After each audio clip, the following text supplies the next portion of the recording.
लोग कब फिल्म बनाए, भोजपुरी फिल्म बनाए तो हम चाह कि काजल जी जरूर रहेंगे, आप रहेंगे क्या? मजबूर को बोलिए जरूर करूंगी, आपके बोलते। हेलो, मेरी कसम। आपकी कसम।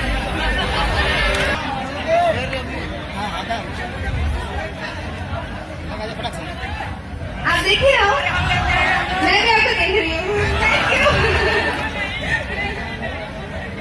चलिए, मेरे दोस्तों के लिए फेयर एंड लवली हो जाए। फेयर एंड लवली, आप सब नाचिएगा ना मेरे साथ? चलिए, फेयर एंड लवली।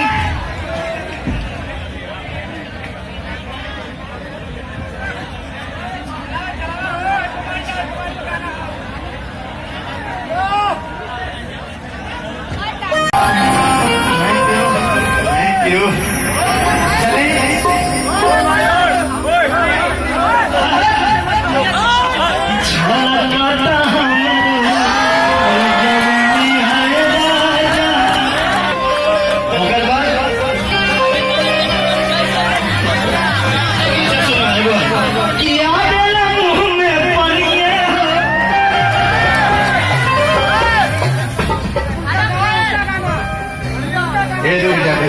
उंगली मत करो।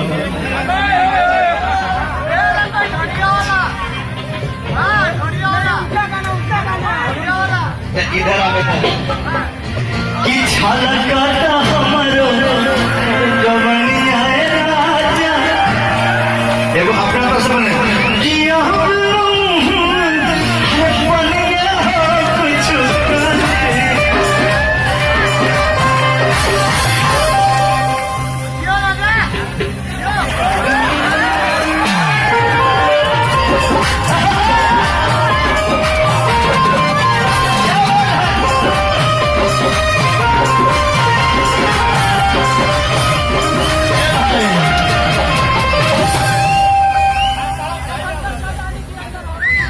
छलकता हमारो जवनिया राजा कि आवे ना मुँह में,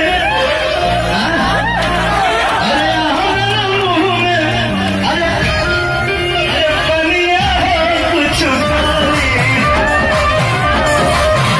रानिया महू, हो रानी हम भरलो डबानी हो बधाई, हो रानी हम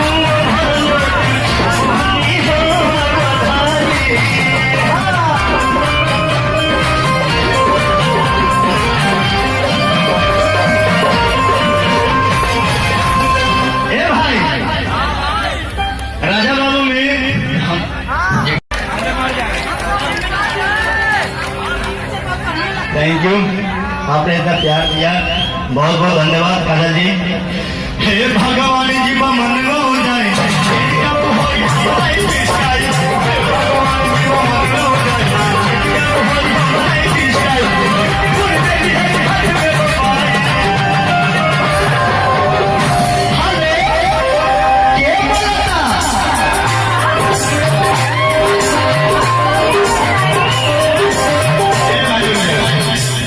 इतना जोर जोर से बजाते हैं कि काजल जी का आवाज भी चुप जाता है। एक मिनट रुक जा। हेलो, यार आवाज तो नहीं यार काजल जी ने। Hello hello hello. मुझे तो इतना ही आता है, हम तो बबली बोलता है।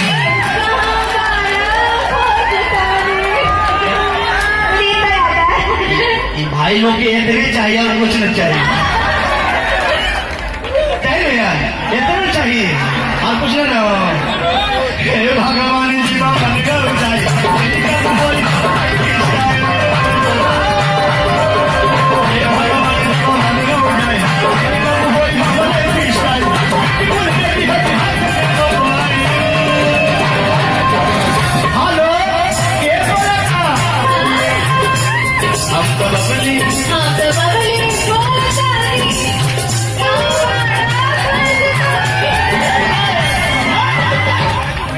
ऐसा अरे हम, अरे गाइए, आप गाती हैं, अच्छा गाते हैं, भैया लोग पसंद कर। अरे हम तो बबली गाइए ना, हम तो बबली बोलता है।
इसमें बहुत धर्म के लोग हैं, हिंदू मुस्लिम सिख ईसाई सब लोग हैं, और सब लोग काली बाजार मतलब भोजपुरिया खाने से बड़ी खुशी का हो सकता है।